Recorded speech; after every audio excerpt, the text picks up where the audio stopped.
the first half. We got up to about verse 13, a little bit past there, but I'm going to start at 13 as we dive in. So Hebrews chapter 11, verse 13. Michelle's not there. She's connected to audio. Oh, that's her audio. So, all right. Just here. So Hebrews chapter 11, verse 13. It says, "These all died in faith, not having received the promise, but having seen them afar off, were assured of them, embraced them, and confessed that they were strangers and pilgrims on the earth." Now, as we were looking through this before, chapter 11, of course, is called the Hall of Faith, and it is a study through all those who trusted and held on to the things of the Lord before the promise ever came, and the promise, of course, speaking of Jesus, and they held on tight to the promise. And so here in verse 13, as we start, it says, "These all died in faith." They died in faith, not having received the promise. And I think last time we were together, I asked the question, what would we do without getting an answer? Would we serve the Lord without finding out what the answer is and what the outcome is going to be, or without receiving the promise? And that's a difficult question sometimes for us to consider. What would we do, and how far would we go? And these people, they held on to their faith throughout everything without ever seeing anything. Says, "These all died in faith, not having received the promise, but having seen them afar off, were assured of them, embraced them, and confessed that they were strangers and pilgrims on the earth." They had not received the promise, and so they embraced these promises, and they lived for them, and they confessed them, and they confessed that they were strangers and pilgrims. And that's like us in our walk. We are to be walking after the Lord, to be seeking after the Lord, and to be those who aren't, we're strangers in this land. This is not our home. We have somewhere much better to be, and that's in heaven. And so we have this beautiful thing that we walk in. And that's why when we say, we're not of this. How's that word? We're not of this world. We're in the world, but not of. We're in the world, but not of this world. We're here. We're working. We're taking care of families. We're doing those things. But this isn't the thing that we live for. This isn't the thing that sets our priority. Heaven should be that sets our priority. There's that old saying that says, "You're so heavenly minded, you're of no earthly good." Well, that's not true. Because if we're heavenly minded, it changes our whole priority of how we live our life. Because this stuff, these things we have, don't have that much importance anymore, and they're not something we hold tightly to. And we see that especially with Abraham. He accepted the promise, and he wandered in the wilderness without ever receiving that promise of that inheritance and that land that they were going to get. They held on tightly to it. And so it says here, they confessed that they were strangers and pilgrims on the earth. For those who say such things declare plainly that they seek a homeland. And truly, if they had called to mind that country from which they had come out, they would have had opportunity to return to it. And so they were those who were seeking a homeland, and the homeland wasn't here, the homeland was in heaven. And if they had thought back of where they came from, think about Abraham, for example. He came from the Ur of Chaldees. It was a beautiful place. They say the Ur of the Chaldees was the first place that they ever had running water and bathtubs. They had stone bathtubs, and they had water channels that ran into them, and they had hot tubs. It was a sweet place way back then. And Abraham left there to follow the promises of God. And so he could have thought back and said, "You know what, I'm going back." But instead, he kept his eyes focused upon the Lord, and he did not return. But verse 16, it says, "But now they desire a better, that is a heavenly country. Therefore God is not ashamed to be called their God, for he has prepared a city for them." Isn't that beautiful? But now they desire a better, that is a heavenly country. We need to keep our eyes focused on heaven. And during this time when we're struggling and there's all these difficulties and things going on, we need to keep our eyes focused on the Lord and upon heaven, because we have something better that we're living for. This isn't all it. This is just a learning ground. This is just our preparation. This is just school as we're learning to be faithful and to follow after the Lord. We can be looking at the stuff on the news, things that are going on around us, and get a little freaked out. Because other than watching the stuff about the virus, there's the stuff about the economy, which seems to be driving more of the news of the last few days, I've been noticing, is what is it going to do to the economy? And that is a scary thing. But in reality, what does it mean? It doesn't mean anything. We might lose some stuff. We might lose some money. We might lose some, things here and there. But our true hope and our true home is heaven. So what can they do? And I remember years ago, when just after me and Sean were married, we had in all their wisdom, they give a student loan, a big student loan, and then they give them a credit card with almost the same amount on it and say, here, 19-year-old, go have fun. And so we did. And we only owed like $2,000, but they came after us like the world was coming to an end. They were calling 3 or 4 times a day. We're going to take everything you have. We're going to take all your money and possessions. We're coming to get you. And I kept saying, come and get it. Because we didn't have anything. I was like, come and take my stuff. Go ahead. What can you take from me? And it always reminded me of what it says, you can't take anything from me. Because even if you take my life, I've got the Lord. And I'll be focused on the Lord. So you can't take anything from me. And so we have to have that perspective in our life. Therefore, God is not ashamed to be called their God, for he has prepared a city for them. What did Jesus say when he left? He said, I'm going to prepare a place for you. And if I wasn't, I would have told you. He was going to prepare a place for us that he can come and call us to be with him. And that is what we need to keep our eyes focused on, is that Jesus is coming back. And we keep our eyes focused on that and keep ourselves concentrated on that, because that is what keeps us going each day. The stuff going on around us, that's not going to keep us going very long. We're going to get frustrated and beat down. Verse 17, now we're going to look here at Abraham again. Verse 17, by faith, Abraham, when he was tested, offered up Isaac. And he who received the promise offered up his only begotten son, of whom it was said, in Isaac your seed shall be called. So Abraham's here, and he's been waiting for the promise. God gave him a promise that he was going to give him a land, and God gave him a promise that he was going to give him a son. And that son was going to be a great nation, that from his son a great nation would come. And so he held on to these promises. And we all know the story of Abraham, as him and Sarah held on to the promise. A couple years go by, and a couple more years go by, and 10 or 14 years go by, and they're getting older and older and older. And finally, Sarah says, look, I know God gave us a promise, but we need to help him along. So let's go, and you can have my handmaid, and go have a baby, and we'll just, she'll be the surrogate, and we'll just help God along here. And God kind of sat there and said, okay, you're just waiting there. I'm going to take care of this. And so as Ishmael was born, and all the trouble that came from that kind of went aside, 14 more years went by. Abraham and Sarah got older. And finally God says, okay, Abraham, you and Sarah are going to have a son. And they're like, well, we already had one. We helped you out, God. And God's like, no. I said I was going to give you a son. I'm going to give you a son. Sarah's going to be the mom.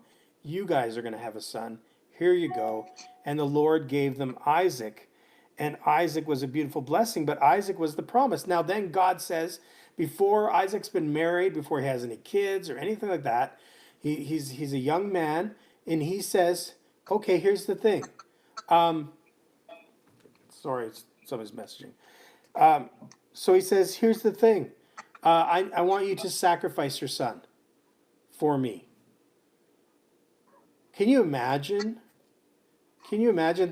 Just think for a second about your own life. Can you imagine the Lord asking you to do something like that? What a huge amount of faith. That's a huge amount of faith to be able to say, you know what, I'm going to trust you.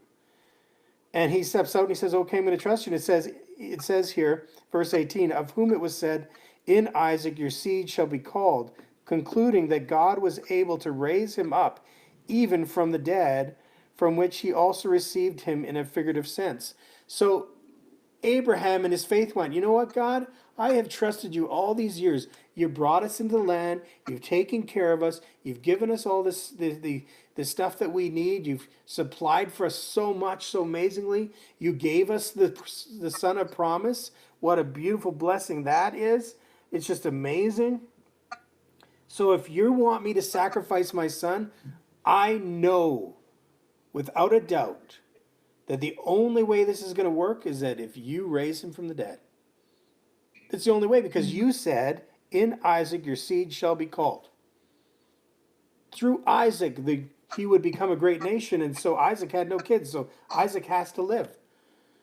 So Abraham concluded, he's like, okay, Lord, I'm going to do this, but I know that if I do this, you are going to have to come through.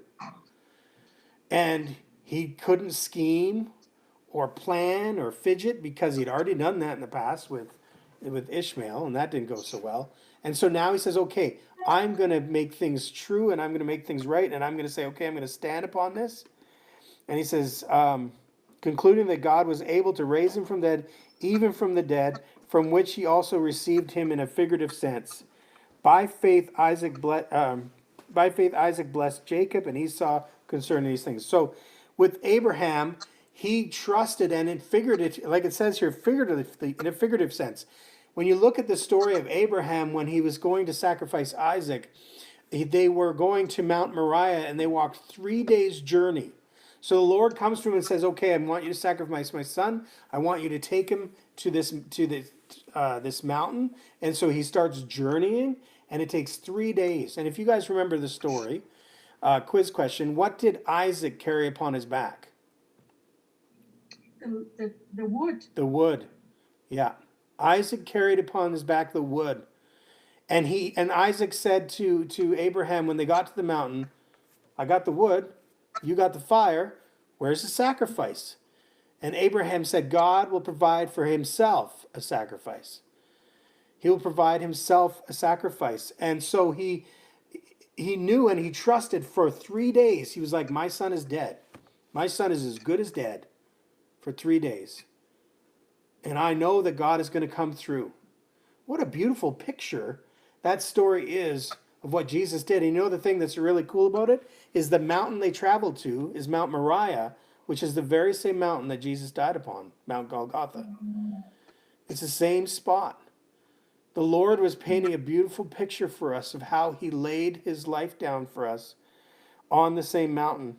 But instead, Jesus laid himself down. In the story with Abraham, God provided a ram that was stuck in the thicket. They sacrificed the ram, and Isaac and Abraham got to go home. Well, when Jesus came to Mount Moriah, he gave himself, and he died upon the cross for us as a beautiful sacrifice. So they held on to this promise. Abraham was able to hold on. And in verse 20 it says, by faith Isaac blessed Jacob and Esau concerning these things to come. So Isaac, as he got older and as he had kids, he blessed them and he passed on the same promise. Again, not receiving the end to that promise, he passed it on to them. Verse 21, by faith Jacob, when he was dying, blessed each of the sons of Joseph and worshipped, leaning on the top of his staff. By faith Joseph, when he was dying, made mention of the departure of the children of Israel and gave instructions concerning his bones. Generation after generation after generation passed on the promise because they knew that God was going to come through. And I love it because it says that by faith Jacob, when he was dying, blessed each of his sons, each of the sons of Joseph, and worshipped leaning on top of his staff. So Jacob blessed the sons of Joseph, and Joseph, when he died, he said, hey, look, I'm dying. We're in Egypt. You guys are being taken care of. This is great. I'm going to die right now, and so I need you guys to be taken care of, and I want you guys to promise me that you will take my bones back when you go back. You can kind of imagine the people, they're going, seriously? You want us to hold on to your bones? And then when we go back, you want us to haul them back with you? And he said, yes. Now, Joseph knew from the promise that was given to Abraham that they would spend 400 years in Egypt. So Joseph's asking them to hold on to the bones for 400 years. Can you imagine? That's a long time. That means it was passed from generation to generation to generation. It was passed on that they had to hold on to that promise. And you know what? When the children of Israel left Egypt, when they crossed through the Red Sea, you know what they were hauling with them? The bones. Probably his mummified remains. They just threw him on their shoulder, threw him on a wagon. It's kind of like, well, we got our suitcase, we got our, things that we need. We're leaving in a hurry, so we're just grabbing the basics. And what else do we need? Oh yeah, can you go in the closet and get Joseph's bones? They've been sitting there a while. You got to wonder who was responsible to hold on to those things. It's kind of like, yeah, I got them laying around, or somebody should go dig them up. We need to take them with us. But that just shows how much faith they had to hold on to a promise and to pass it on year after year after year. And for us, that's the hard thing, because sometimes we're given a promise, we read a promise in the Word, and we last an hour, 2 hours, maybe a day, and then we're kind of like, okay, this isn't working out, God. And we have to be careful, and that's why the Lord gives us these beautiful stories. Notice in here that the Lord doesn't inspire the writer of Hebrews to point out all of Abraham's faults and all these other guys' faults. He points out how faithful they are. But we know from reading the Old Testament that they had all these quibbles and mix-ups and shortfalls. And that makes me go, okay, Lord, I'm going to learn from those mix-ups. I'm going to learn from those things. I'm not going to do things in the flesh. I'm going to trust in you. And so we have to remember that when we start scheming, conniving, oh, how can I make this work? We can say, okay, I'm going to trust in you, Lord. And even though I have no idea, I can't see it. Joseph couldn't see it. Jacob couldn't see it. They couldn't see it right in front of them. And so they had to trust the Lord that it was coming. They had to trust the Lord and live. And for us, if we live faithfully, it benefits our kids and our grandkids. It's passed on to those around us, our friends and family. Will you spend your whole life serving the Lord in hopes that someone else out there will be blessed? Hey, it's Pendleton's. Oh, hey, Ryan, that's a scary picture. Please turn your camera on. That's his mugshot. It's his mugshot from that's from his time at Hi, Ryan. I think he's quite connected. he's connecting on here. He's joining us. We'll see if he gets on. See him. See him. Yeah. Randy, you going somewhere? Where did Kevin and Kathy go? I think they left and they're watching on here. Oh, on the TV. Because I got them, they saw them, they got up and left. I must have said something to offend them. So they're all upset now. Oh, there it is. Hey! Hi, Ryan. Hello. Whoa! Welcome. I was going to say, where's with all the hair? There's Wow. so much of it. Oh, what are we seeing? I don't know how to get my sound working here. Huh? You know what? Let's see here. Maybe that'll work better. Better. Now I can hear y'all, All right, Hey. good. Good. but I can't see anybody. What? We're Okay. here. Oh, there we go. If you put it on Like a first gallery. time for me. Yeah. Oh, is it? Welcome. Holy Welcome. mackerel. Oh, Wow. Look at For everybody who everybody. doesn't know Ryan, this is Ryan. Hi guys. All right. Well, we're already kind of in the groove of things, so we'll just continue on. Oh, Just carry on. okay. So, So- where we are. Oh, we're in Hebrews chapter 11, verse 23 or so. We're just getting there. 22. 22. Finishing it. Yeah. 11:23. Yeah. Okay.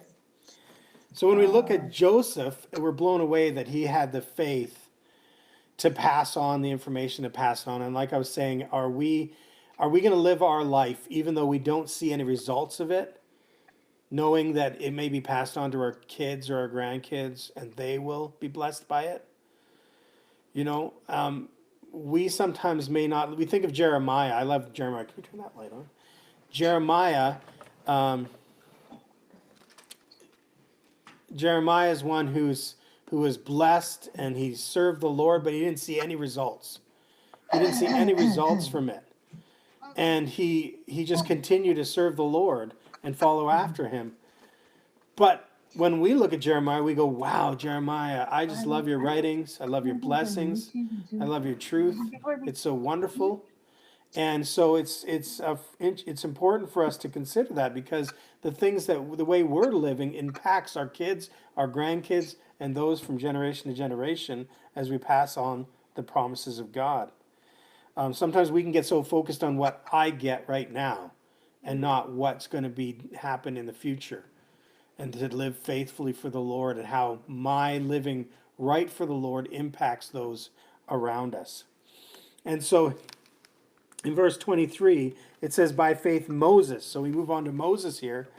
By faith Moses, when he was born, was hidden 3 months by his parents, because they saw he was a beautiful child, and they were not afraid of the king's commands. You know, I can imagine Moses up in heaven, and, you know, they're just kind of doing a quick review of scripture, and he goes, I don't know about you guys, but I got recorded as a beautiful child. How about you? They're just like, well, I didn't really get you ugly babies. Yeah, I didn't really get a mention, so, but you're beautiful.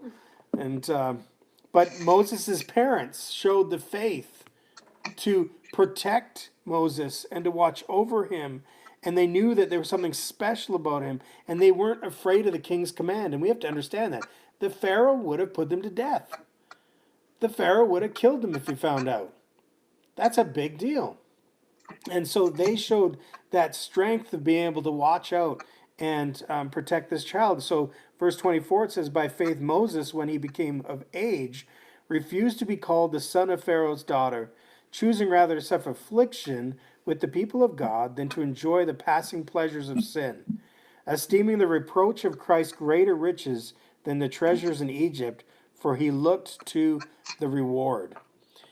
This blows me away, because think about it. Pharaoh was the adopted son, Moses was the adopted son of Pharaoh.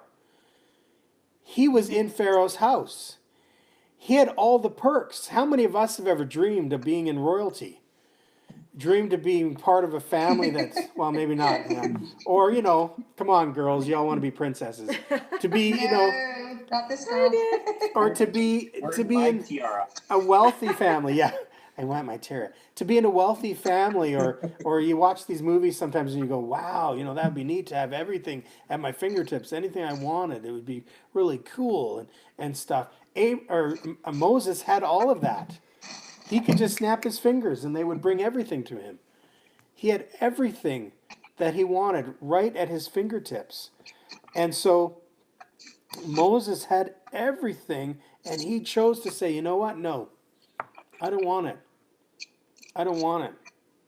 And that shows the impact of his parents. His parents only spent a few months with him. His parents only spent a few months or a couple years, probably till the age around 3 or 4, because she got to nurse Moses.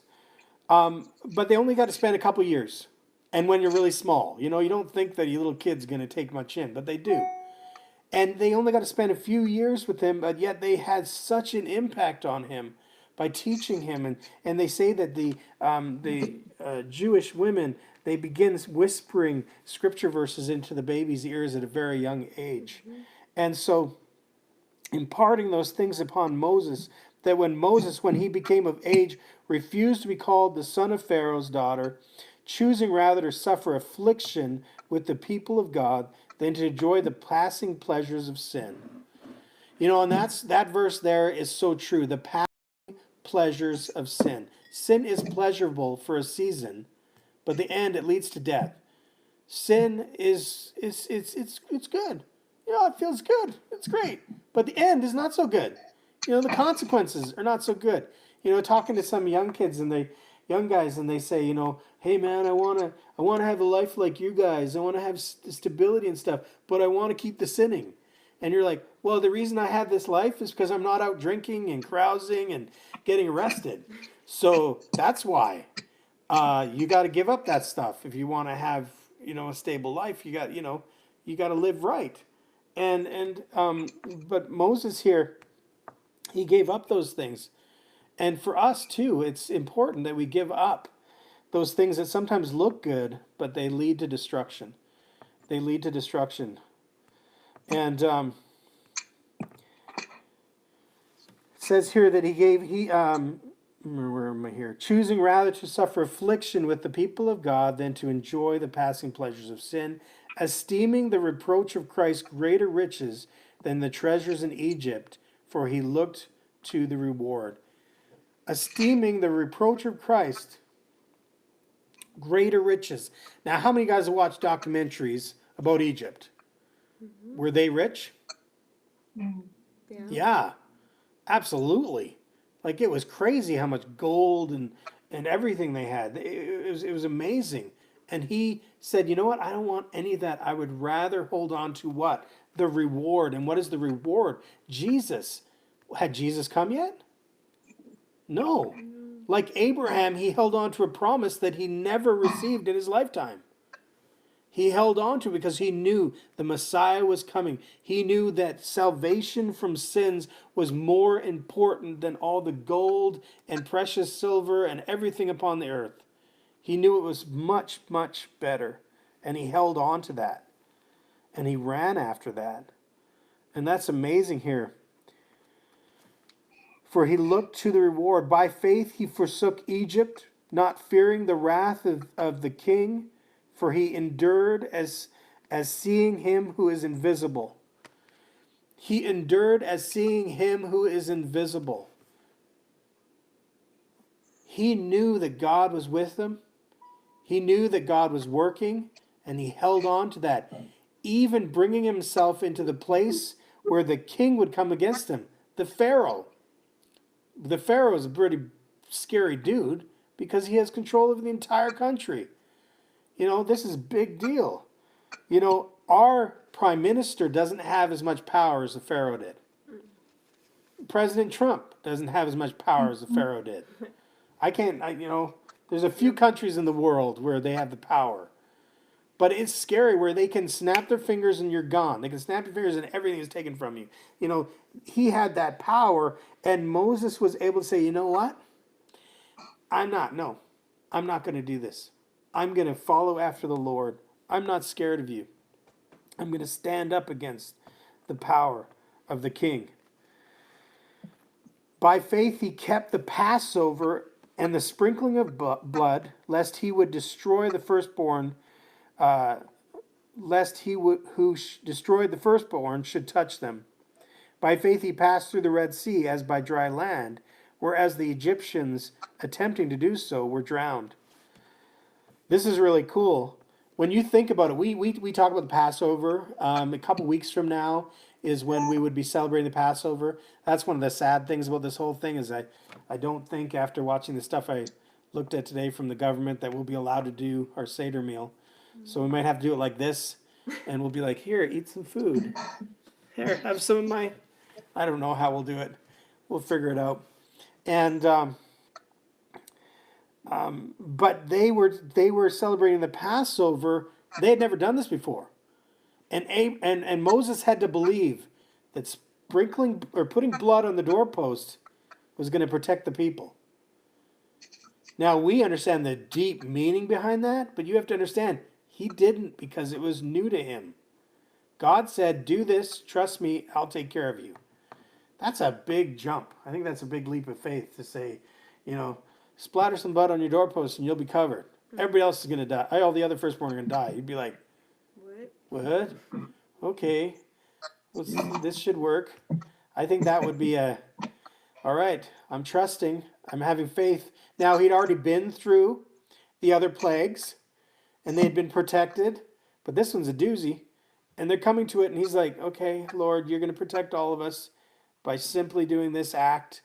Okay, and what a beautiful picture it is of the blood of Christ placed upon our lives. And then it says, by faith they passed through the Red Sea. So you've got this huge thing. Put the blood on the doorpost, death angel go over, you guys will be protected. Okay. Then they march out and they leave Egypt finally, and they head to the Red Sea, and God says, okay, God separates the waters and says, okay, walk through. I don't know about you guys, but I'd be like, can I just get my water wings? I need my floaty. Anybody got some extra pool noodles? One of those giant flamingo inflatables. Yeah, exactly. I need it in the inflatables. That would be a big thing. The Israelites, when they went through and they crossed over the Red Sea, they went through with faith, knowing that God was going to bring them through. You know, some people say, oh, they had courage. Oh, absolutely. They had courage, but they had faith. They knew God was taking care of them. The Pharaoh and his men, as they ran in after them, they had courage, but they had no faith, and they drowned. So we can have courage in this life and be like, yeah, I'm going to go forth and everything. But unless we have faith, we're not going to make it through. We're going to end up drowning. Because when things like this happen and everything collapses, we freak out and we panic. You know, I can imagine how many people are freaking out right now about their stock portfolios. And the world is coming to an end. I remember back in 2008 when everything was crashing, talking to people, and they were literally like shaking and sweating because their whole life was disappearing, you know, in little numbers and is gone. And I used to joke around with them all the time. I'm like, that's why I keep my money in a sock.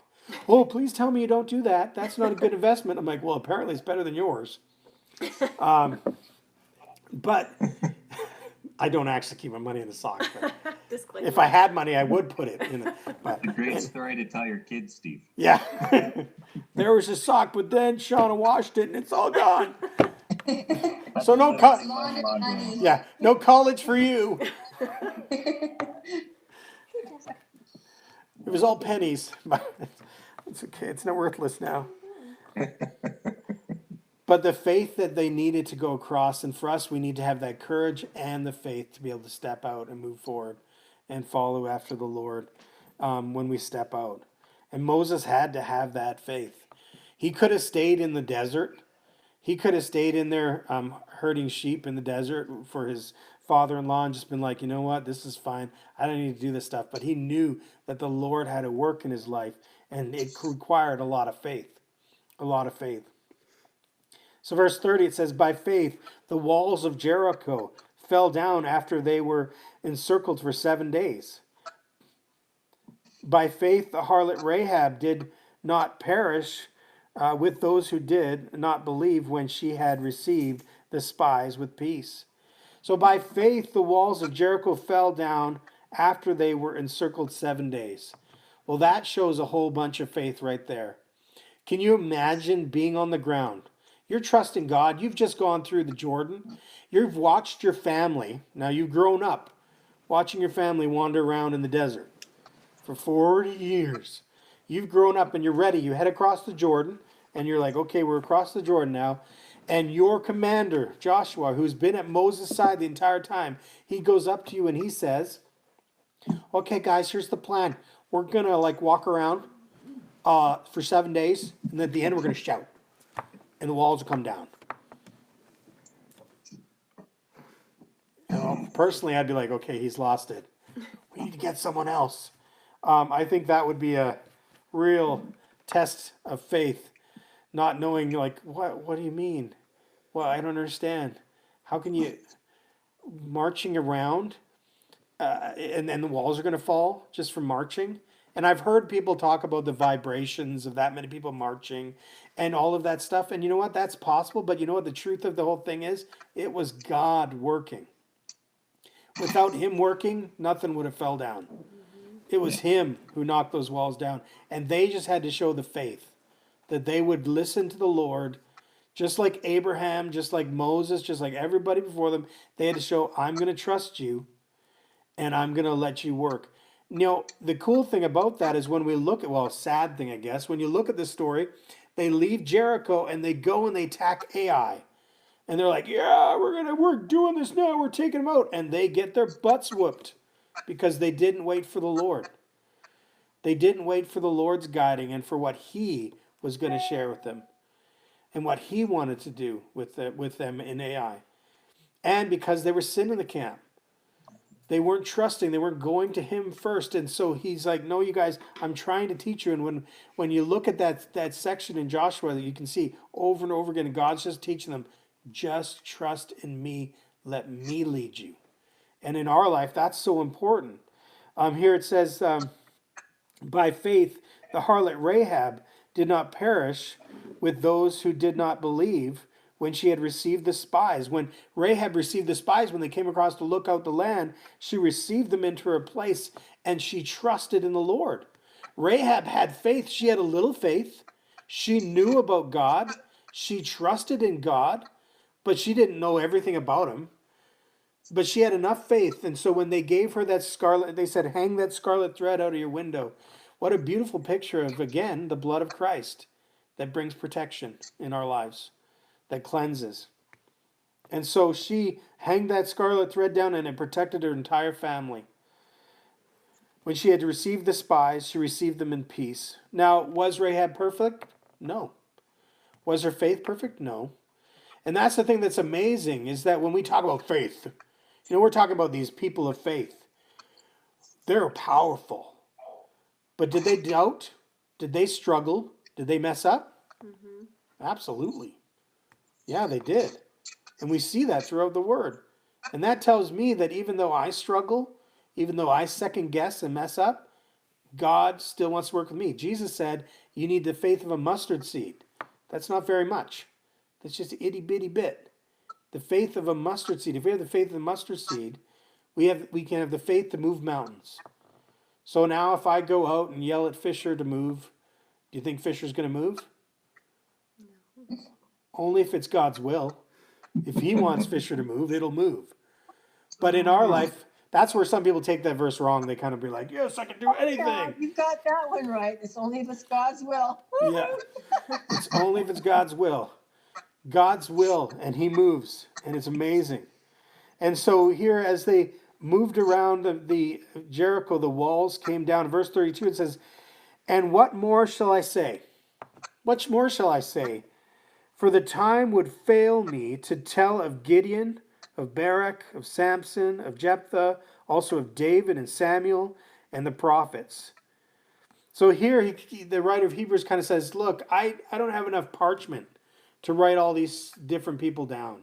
And it's interesting because when you read this, you kind of go, okay, so he's talked about Abel, he's talked about Noah, he's talked about Abraham, he's talked about Moses, he's talked about Isaac and Jacob and Joseph, and he's talked about Joshua and the walls of Jericho, he's talked about Rahab, and then he says, and what more shall I say? For the time would fail me to tell of Gideon and Barak and Samson and Jephthah, also of David and Samuel and the prophets. We can list a whole pile of people that he missed. Elijah, and many others. Put me on the spot. Isaiah, Jeremiah, all of these guys. Now he lists them. He says the prophets. So you can see these guys in heaven going, God, prophet, that's all I got. Just a little listing. But it's like, wow, when we look at all the faith of these people, look at these guys here that he lists. Gideon.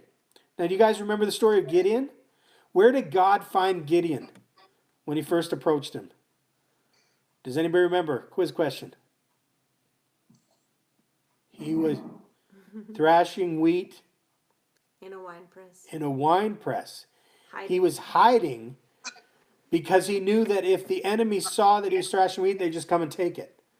So he went, do you thrash wheat in a wine press? We know that, well, most of us, how many guys have been thrashing wheat this week? Ryan did. Right. He does it all the time. But that's because he's in Penticton. They do that stuff. And when you thrash wheat, you want to do it on a flat surface. So they'd find a stone surface, a flat stone, and they would thrash it and they'd throw it in the air so the wind would take the chaff away and so they could separate it. Well, in a wine press, You ain't gonna get that wind and stuff. It's gonna be really hard to clean that stuff. And so he was just thrashing and beating off the husk that's around the wheat and cleaning it off. And Gideon here, he's recorded as a man of faith, but he started off as a man with lots of doubts and struggles. And he had lots of doubts and struggles as he went on. I love the story when God says, okay, here, you've got this great army now. Now I'm going to whittle it down.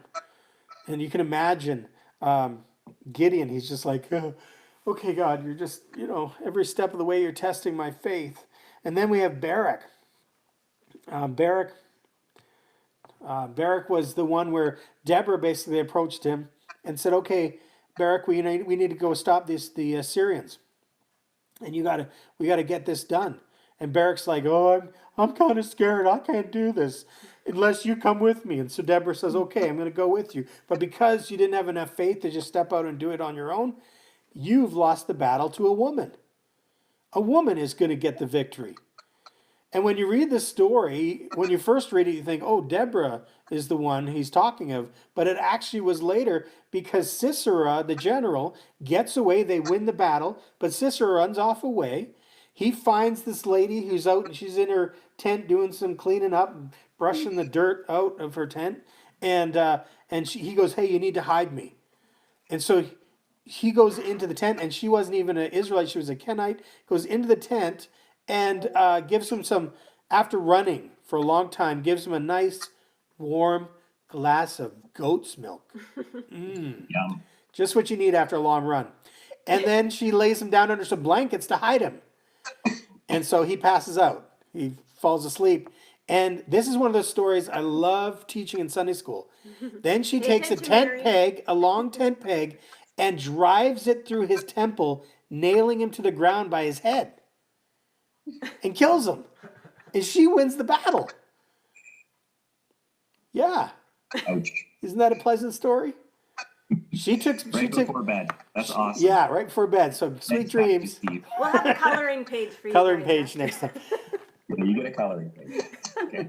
But she had enough faith to know I need to take this. I got to take action. I'm going to make this guy end because he was a bad dude. And so we have Barak mentioned as a man of faith. Yet when we look at the story, we go, really? He was like, oh, Deborah, I can't do it. Oh, I'm so scared. You'll have to come with me. But he had some faith, and he went out, and God helped him conquer. Then we have Samson. We know Samson. Samson had a mixed life. Yes, Jack. Go get him. Samson had a mixed life.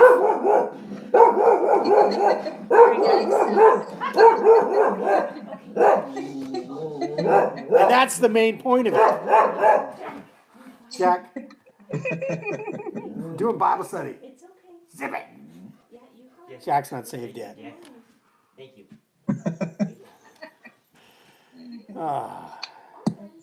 But Samson, he had a messed up life. He trusted in the Lord, but he continued to follow after his flesh, continued to fall into his flesh, and it led to the very end where he literally died killing the Philistines, gave his life killing the Philistines. And so, but here we have him recorded as a man of faith. And Jephthah's another one who just went and fought the battle. He went and fought the battle, and but he made a silly vow. He basically said, the first thing I see, I'm going to dedicate to the Lord. And his daughter walks out and sees him, and he goes, oh, great. Like, oh, man, that's kind of a mess up. But he's recorded here as a person of faith. And also David. David was a great man of faith, served the Lord, walked after him. But again, did David mess up? Oh, yeah, lots of times. And Samuel's the one where I go, I can't think of anything bad Samuel did. He was a pretty good kid. He was a great guy. And the prophets. And I love that he just covers everybody and everybody else. And everybody else. Who through faith subdued kingdoms, worked righteousness, obtained promises, stopped the mouth of lions, quenched the violence of fire, escaped the edge of the sword, out of weakness were made strong, became valiant in battle, turned to flight the armies of the aliens. Women received their dead, raised to life. So here we have this list of, and it says here, subdued kingdoms, and we think of David and many others. I've got a list here. Let me find it. Sandra has a message. Do I click on this to see it? I guess so. Was Deborah a judge before her actions? Sandra wants to know. Yes, she was. She was a judge at the time that Barak was there. It says that she was judging the people. Just one second, I just want to find this handy dandy list. Okay, so worked righteousness. We look at Elijah. They worked righteousness. King Josiah also obtained promises. Among these, you could include Caleb, Gideon, and Barak. You think of Caleb. Caleb, he lasted the whole time in that 40 years wandering. He came across and he said, "You know what? I'm 80 years old, but I'm still going to take that land that God has promised me, even though it's full of giants." And he went and whipped their butts. Stopped the mouth of lions. Can anybody guess who stopped the mouth of lions? Come on, guys. Quiz question. Lions. Stop. Daniel. David. Wow, everybody's falling asleep. Have we gone too late or something? Oh, hi, Les. Hey. Quench the violence of fire. Can anybody guess who was involved with some quenching of the fire? Elijah. Who? Elijah. Elijah. Elijah? Elijah. Yeah. But who else? Yeah. Pretty common fire story. Yeah, there's three guys. Shadrach, Meshach, and Yeah. Abednego. Bendigo. Huh? They didn't quench fire. The fire kept They going. came through the fire. Yeah. Quench the violence of fire. Escape the edge of the sword. So David escaped the sword from Goliath. Saul also tried to kill him, tried to spear him and kill him.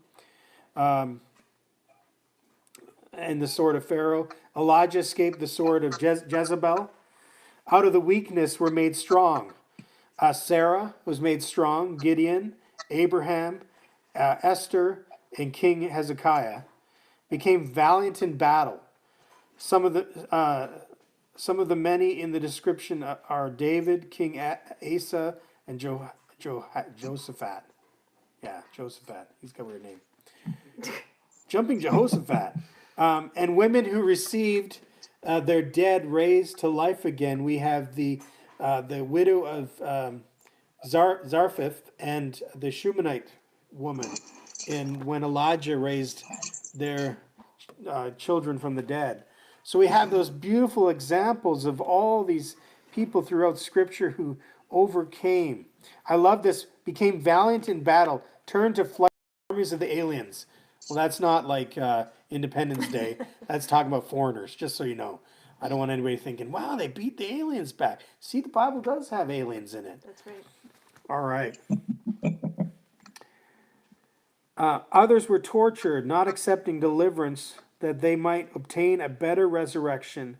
Still others had a trial of mockings and scourgings, yes, and the chains of imprisonment. They were stoned, they were sawn in two, were tempted, were slain with the sword. They wandered about in sheepskins and goatskins, being destitute, afflicted, tormented, of whom the world was not worthy. Many of these believers were tortured and mocked and beaten. I love what it says here. Others were tortured, not accepting deliverance, that they might obtain a better resurrection. They trusted in the resurrection to come, that new life that we look forward to. Still others had trials of mockings. Many of the prophets were mocked and ridiculed and scourged. Yes, the chains of imprisonment. We can think of so many, Jeremiah and others that were imprisoned. They were stoned. They were sawn in two. History tells us, and it's pretty reliable, that Isaiah was sawn in two. Where are we here? Can you imagine? That's just gross. There's another nighttime bedtime story for you, Ever. Mary. Just sawing into. It's No, just a stop. magic trick, that's all. It's, They put yeah, it it's together. like it's a magic trick, except he doesn't come back together. It's where the magician goes, "Okay, guys, that's the end of the night. Thank you very much." That's right. Walks away slowly. He literally goes to pieces. Yeah. Okay. They wandered around in sheepskins. There was a very strong log. Yeah.